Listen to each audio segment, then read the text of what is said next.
que he elegido para el día de hoy se titula El símbolo de la Rosa Cruz, seleccionada del concepto de los santos del cosmos, Matt Kendall.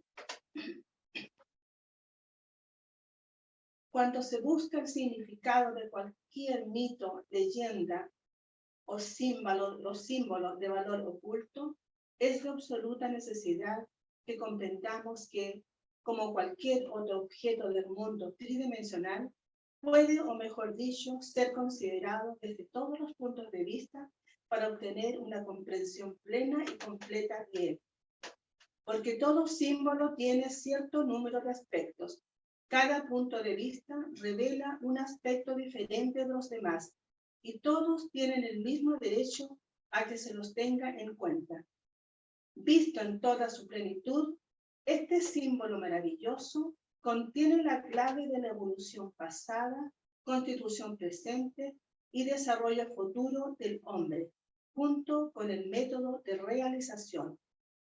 Cuando se presenta con una sola rosa en el centro, simboliza el espíritu irradiando de sí mismo los 4 vehículos, los cuerpos denso, vital y de deseo, más la mente, cuando el espíritu ha entrado en sus instrumentos y convirtiéndose en espíritu humano interno.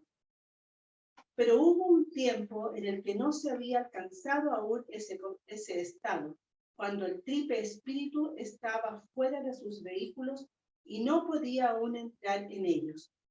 Entonces la cruz servía sola, sin la rosa, simbolizando las condiciones que prevalecieron en el primer tercio de la Atlántida.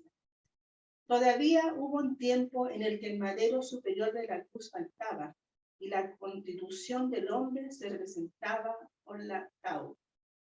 Eso era en tiempos de Lemuria, cuando el hombre solo tenía los cuerpos denso, vital y de deseos, faltando la mente. Entonces la naturaleza animal era la que predominaba. El hombre gratificaba sus deseos sin reserva. Anteriormente, aún en la época hiperbórea, el hombre solo poseía los cuerpos denso y vital, faltando el de deseo. Entonces el hombre naciente era análogo a las plantas, casto y sin deseos. En ese tiempo su constitución no podía representarse por la cruz y por lo tanto se le simbolizaba por una columna. Este símbolo ha sido considerado fálico, emblema del libertinaje del pueblo que lo adoraba. Ciertamente es un símbolo de la generación, pero la generación no es en manera alguna sinónimo de degradación. Lejos de ello, la columna o pilar es el madero inferior de la cruz, símbolo del hombre naciente cuando era análogo a las plantas. La planta es inconsciente de toda pasión, pura, tan casta que apropiadamente comprendido es un modelo para la decaída y apasionada humanidad, la que debía adorarla como cuando se le dio a las razas primitivas con ese objeto. El falo y el iona, empleados los templos de misterios de Grecia, los dieron los hierofantes con ese espíritu, y sobre el templo que colocaban las enigmáticas palabras, entre comillas, hombre, conócete a ti mismo, cierre comillas. Las que sí se comprende son sinónimas de la Rosa Cruz, porque muestran las razones de la caída del hombre en el deseo, en la pasión y en el pecado, y da la clave de su liberación de la misma manera que las rosas que están sobre la cruz indican el sendero de su liberación. La planta es inocente, pero virtuosa, no tiene ni deseo ni elección. El hombre tiene ambas cosas. Puede seguir sus deseos o no, como quiera, para que aprenda a ser señor de sí mismo. Mientras fue como las plantas un hermafrodita, podía generar por sí mismo, sin ayuda de otro, pero aunque era tan inocente y tan casto como las plantas, también era como ellas, inconsciente e inerte, para que pudiera avanzar Necesitaba que los deseos lo arrastrasen y que una mente lo guiara, y por consiguiente se retuvo a la mitad de sus fuerzas creadoras con el propósito de construir un cerebro y una laringe. Tenía en aquel entonces una forma redonda, semejante a la de un embrión. La laringe actual era una parte del órgano creador que se adhirió a la cabeza cuando el cuerpo tomó la línea recta. La relación entre las dos se ve hoy en día en el hecho de que el hombre que expresa el polo positivo de la fuerza generadora cambia su voz al llegar a la pubertad. Que la misma fuerza que construye otro cuerpo cuando se envía afuera es la que construye el cerebro cuando se retiene. Es muy claro cuando consideramos que el erotismo conduce a la locura, mientras que el pensador profundo se siente muy poco inclinado a las prácticas amorosas.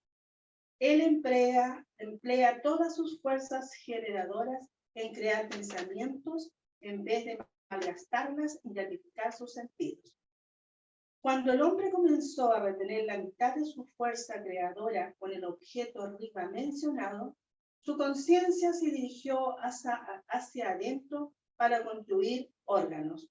Era capaz de ver esos órganos y empleaba la misma fuerza creadora entonces, bajo la dirección de las jerarquías creadoras, en planear y ejecutar los diseños de los órganos, de la que actualmente emplea para construir aeroplanos, casas, automóviles, teléfonos, etc. Pero entonces estaba consciente de cómo la mitad de dicha fuerza salía del exterior para generar otro cuerpo. La generación se efectuaba bajo la dirección de los ángeles.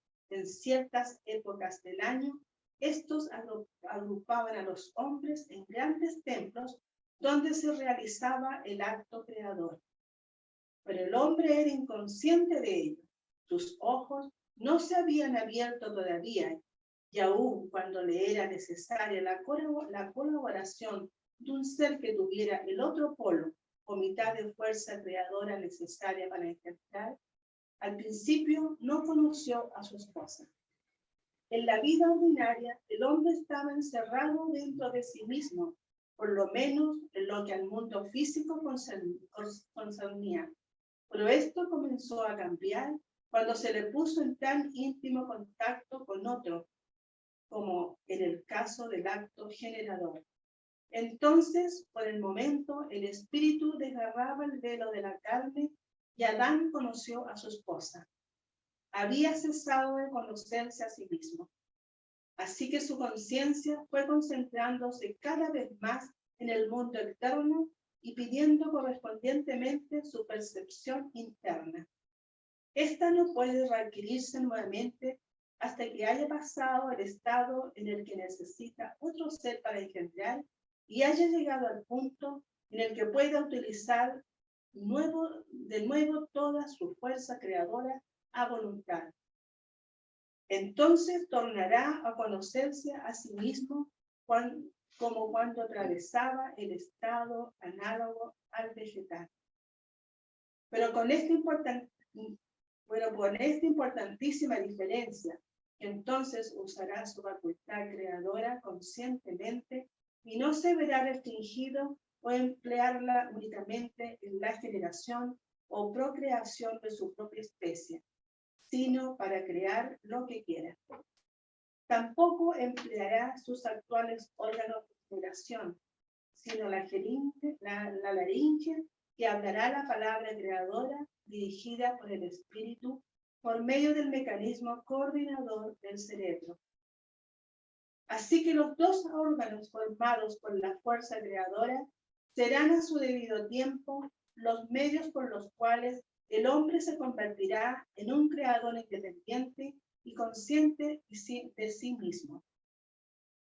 Aún en el actual grado de desarrollo, el hombre modela la materia por su voz y por su pensamiento a la vez, como se vio en los experimentos científicos en los que los pensamientos crearon imágenes en placas fotográficas y en los que la voz humana creó figuras fotográficas en la arena, etc.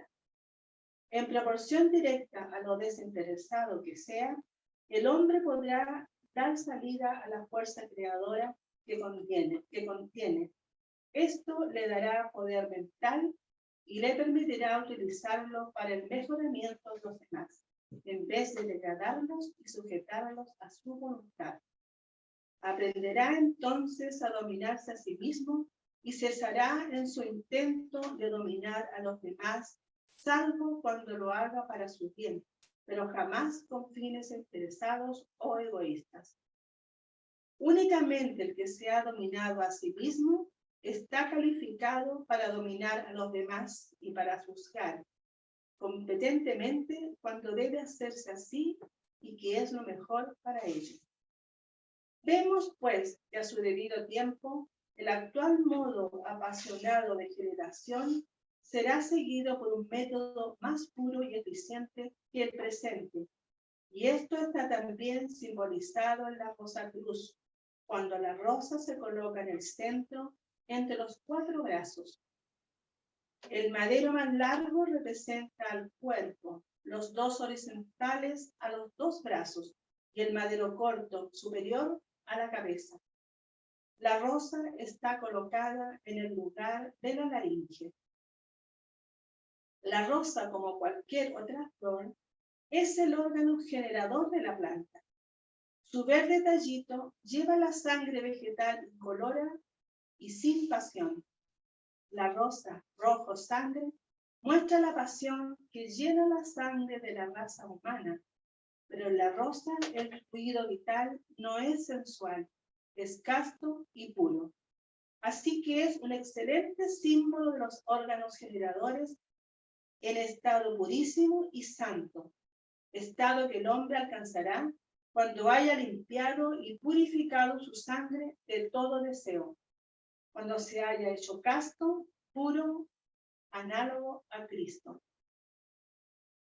Por lo tanto, los Rosacruces esperan ardientemente el día en que las rosas florezcan sobre la cruz de la humanidad y los hermanos mayores saludan al alma anhelante con las palabras la bienvenida Rosacruz. Que las rosas florezcan sobre vuestra cruz. Por consiguiente, este saludo se emplea en las reuniones de las preliminares locales por el lector, quien lo dirige a la asamblea de estudiantes, probacionistas y discípulos, quienes responden al saludo diciendo, y sobre la vuestra también. San Juan habla de su purificación, la epístola 3:9, y dice que aquel que nace de Dios no puede pecar, porque guarda dentro de él su semilla. Es una necesidad absoluta para progresar que el aspirante sea casto. Debe tenerse muy presente que la castidad absoluta no se le exige al hombre hasta que ha alcanzado la preparación necesaria para las grandes iniciaciones, y que es un deber que tenemos para con él todos el perpetuar la raza.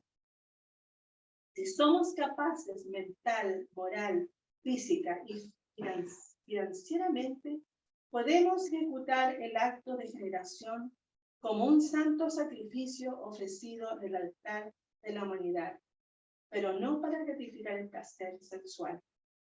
Y tampoco debe realizarse austeramente en una repulsiva disposición mental, sino gustosamente, dándonos a nosotros mismos y haciendo uso del privilegio de suministrar a algún amigo que esté deseando renacer, un cuerpo apropiado para su desarrollo.